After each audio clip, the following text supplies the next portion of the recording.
Good morning, class 8 students. Nahangi exam gi portion du adumaina pigre reproduction in animals to oirasi na haigre ko du amuka so hana madam na ningchangni karino haiba matam da 40 marks oigadaba 20 question MCQ 1 question 20 1 question 2 marks carry oiba ko 40 marks 20 question MCQ 1 question 2 marks carry oiba jare ko ja aduna sigi oriba sikhatangni se reproduction in living organism sikhaktani tawrise ko noini amuna khangadabji sexual na karino asexual na karino metamorphosis na karino ka haibana chingbachi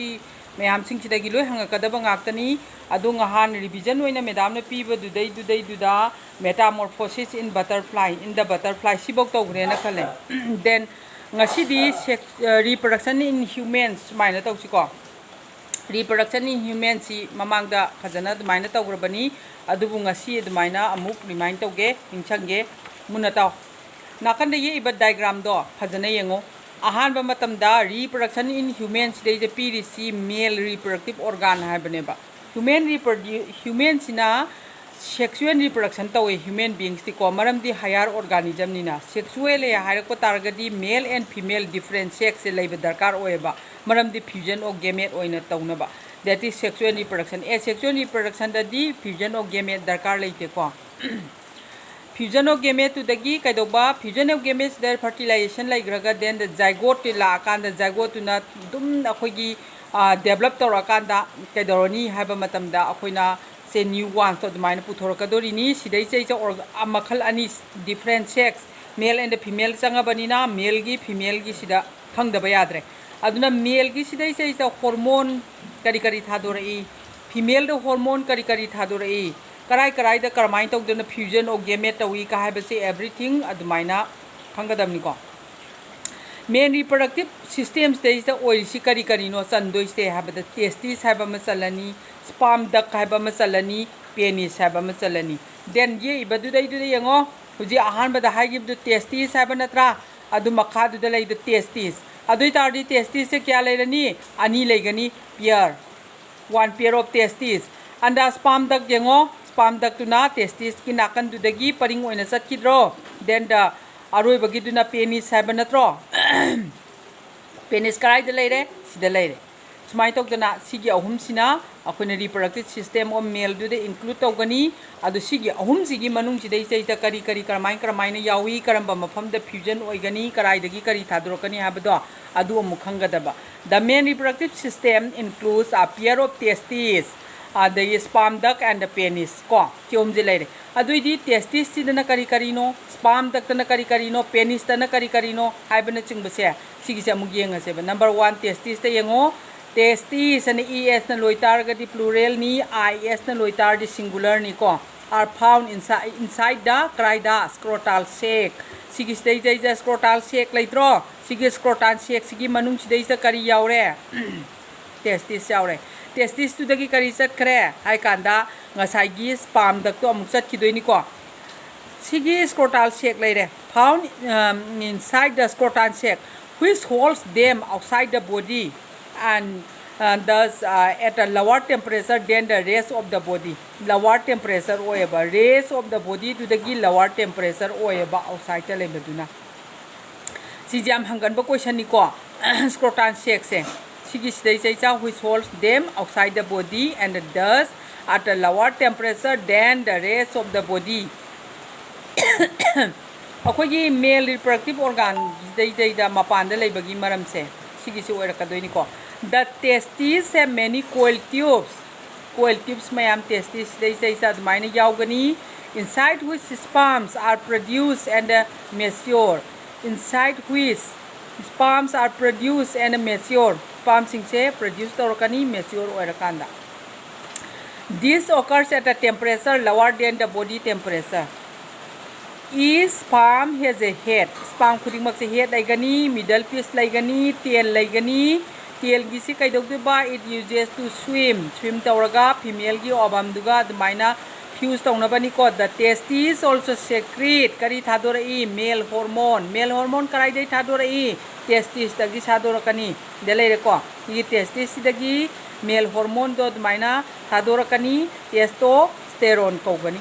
male hormone करी कौरे testosterone कराइदे थादोरई testes तगी थादोरे testes कराइदे ले हाइतारे scrotum check to दले हाइरिबसिगी organ सी करीगी outside the body दलेबा मरमदी करीगिनो हाइ काने lower than the body temperature occurs at a temperature lower than the body temperature सिगी आंसर जे खंगे को स्पर्म तक अमुक येंगजे स्पर्म तक सिलेरे को सिदै जैजा ट्यूब फॉर्म पोराई से मेच्योर स्पर्म सिना मूव्स ला ए कराइदा through the sperm duct to the ला ए टू द कराइदा ला ए पेनिस काय लेरे सिलेरे a day travel fluid are secreted by various glands सिगी लाखो मतम सिदै जैजा gland ततै दगी fruit ma'am Amas यावरे into the duct सिदै जैदा अदुइ तारदे mix of the कोइगी ducts करम बाइना mix of fluid करम बा fluid हाइ तारगदी स्पर्म दुगा अतै अतोपा organ दगी लाकपा अतै अतोपा gland दगी लाकपा अखोइगी fluid सिंग दुगा पुंजन बसिबु करी कौरे सीमेंट कराइबो कौगनी हाइबा मतमदा सिगी ओइरिबा नुइगी सिदै दैदा लाइबा ट्यूब अखोइगी से स्पर्म तक हाइरिबसे सिना कराइदा लाकदोरिबनो हाइबा मतमदा सिना थादो खदोरि सि कोइगी पेनिस सिदै दै थादो किबताबा सिगी थादोरकपगी मतम सिदै जैता सिगी सिदै ज पुरे इसी करी पोरे हाइबा मतमदा अखोइगी से स्पर्म पोरे स्पर्म दु द नतना अतै अतोपा ग्लैंड सिंगदगी करी लाए हाइ कान फ्रूट मैम दुजु लाएबा अदुगी दुबो अखोइना करी कौरे मिक्स तो ओइबा मिक्सचर ओइरबा करम्बा स्पर्म गा अतोपा ग्लैंड दै थादोरपा फ्रूट तुगा मिक्सअप ओइरबा मतम दु सीमेंट कौगनेबा को अदुइ तारगदी हार्मोन सिकराइ दै थादोरे टेस्टिस तगी थादोरे नत्रा ममांग द तमग्रे ग्लैंड तदी करिनो अखोइगी सेल सिंगदो अखोइगी मैम दु पुनसला कान ग्लैंड अमा सेमकदोइनि को then the next the penis ka lere silere ko the semen moves sigi semen adi karino ngasagi punjan grabado mixture formed by the fruit sperm ga kari atopa fruit sing duga punjan ki bado karai de la tube called the urethra asida la urethra silere ko then si urethra de karai de la penis de la the penis transfer the semen to the female reproductive system ज्ञान तारे को अदुब तारदी सिमा टेक्सिमा ज्ञान तारे सिदैगी next female के मुखंग दबे याद्रे then female की से ये इदु यंगो फीमेल रिप्रोडक्टिव सिस्टम दैद करी लेरे ओवेरीज लेरे अदगी ओवेरीज पियर अमा लेगनी फेलोपियन ट्यूब अनि लेगनी को यूरेटस आइदि आंगांग खाउ अमा लेगनी वेजिना अमा लेरनी ओवेरीज ओविडक्स यूरेटस and the uterus and the vagina अदु बता सिगे इदुदेंगो ओवेरी अनि लेगनी फेलोपियन ट्यूब अनि लेगनी और नत्रग ओविड खारगसु याय को मोइचे सि लेरनी अदगी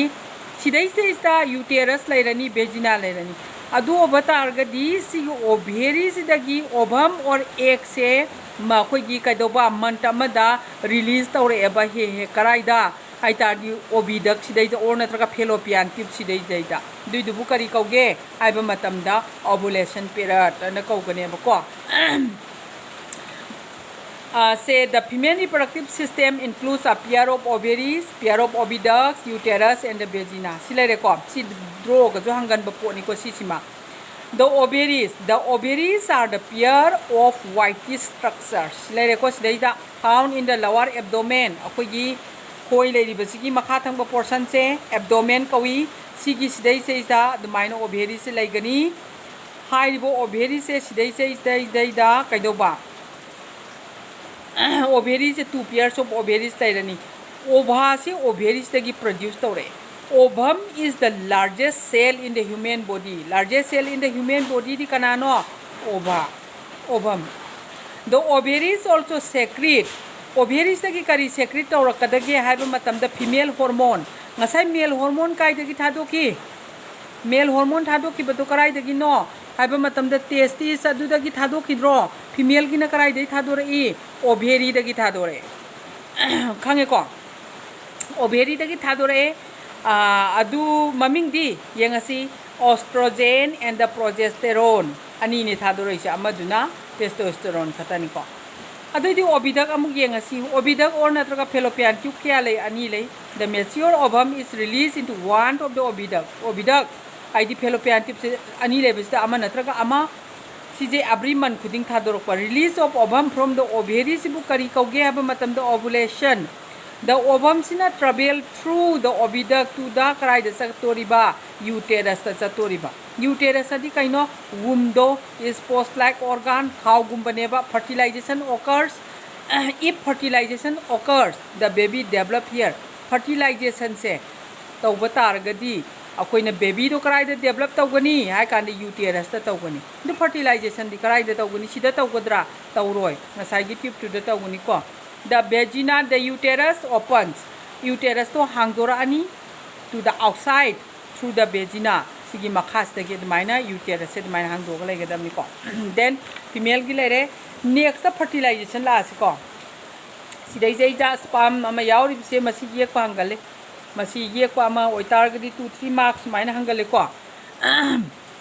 yengo fertilization yengo the sperms are deposited in the vagina sperm sing do karai da deposit tog doino vagina da karai da gi through tog doiba penis ta gi swim tawrani they swim into the uterus and up the fallopian tubes they swim into the uterus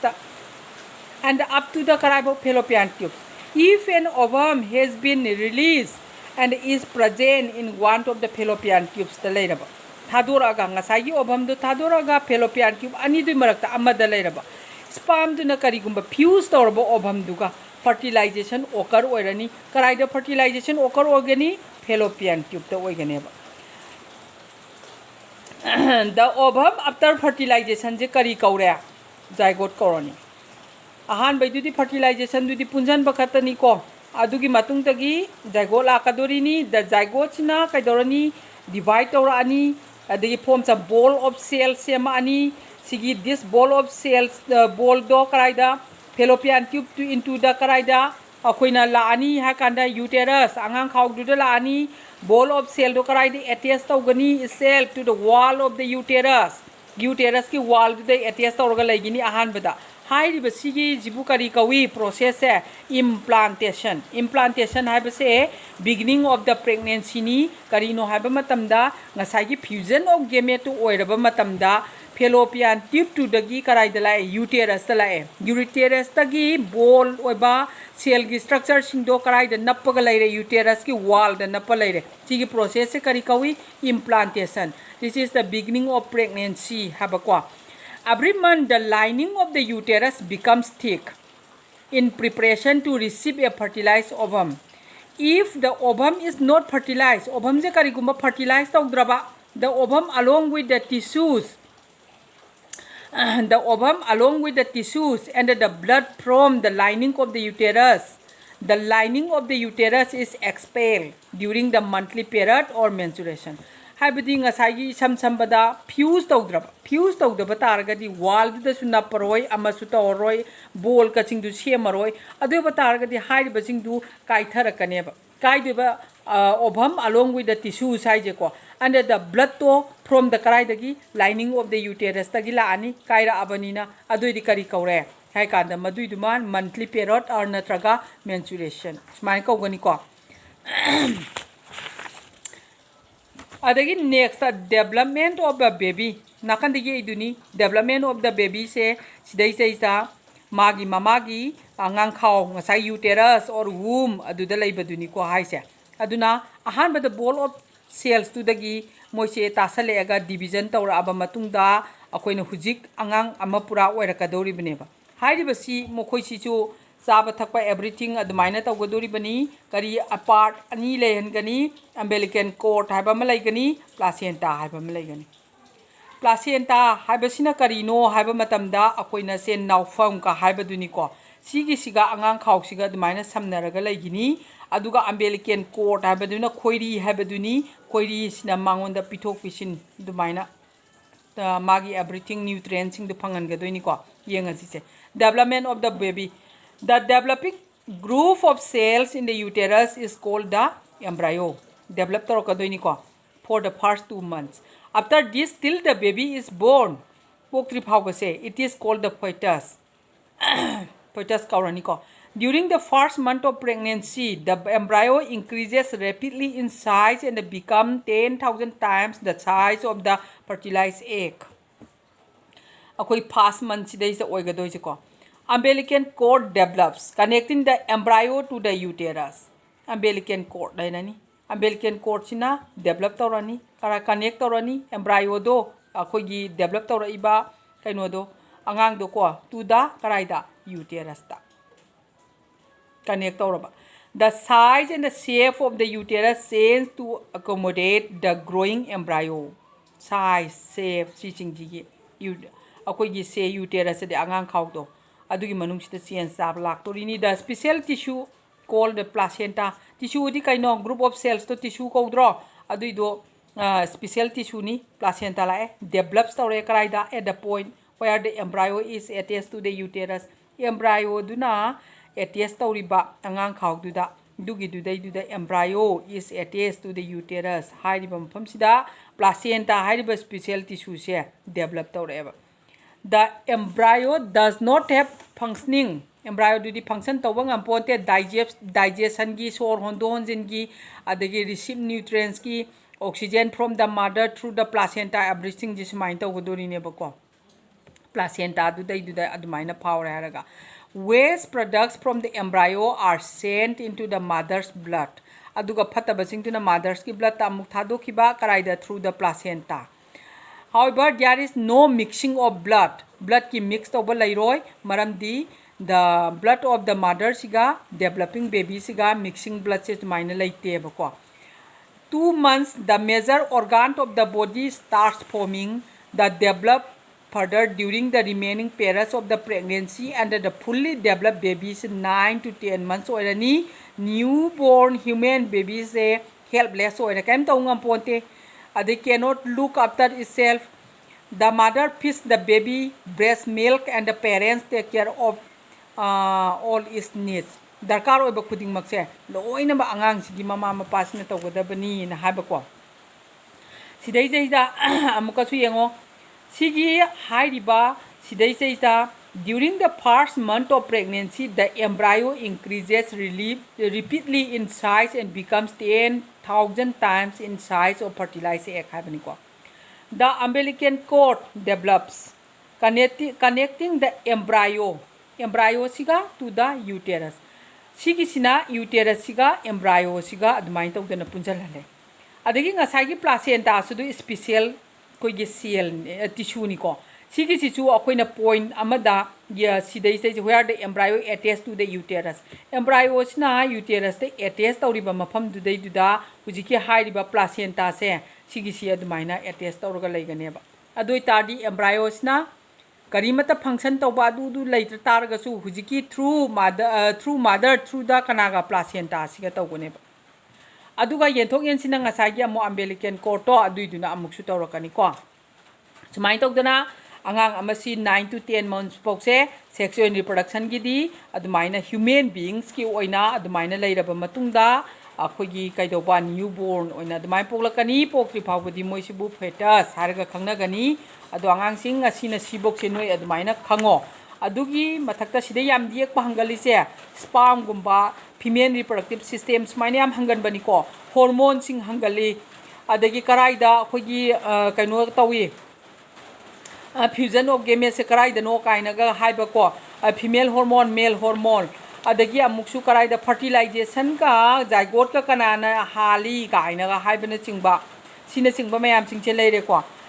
sibok si noi khango aduga hayeng monday numita tarni ko aremba matek se amuk torsi sibok si pathoba matungda noi adumaina comments to adumaina khangi khangde haiba na chingba do parikha naksala bani na pau phoro ko thank you.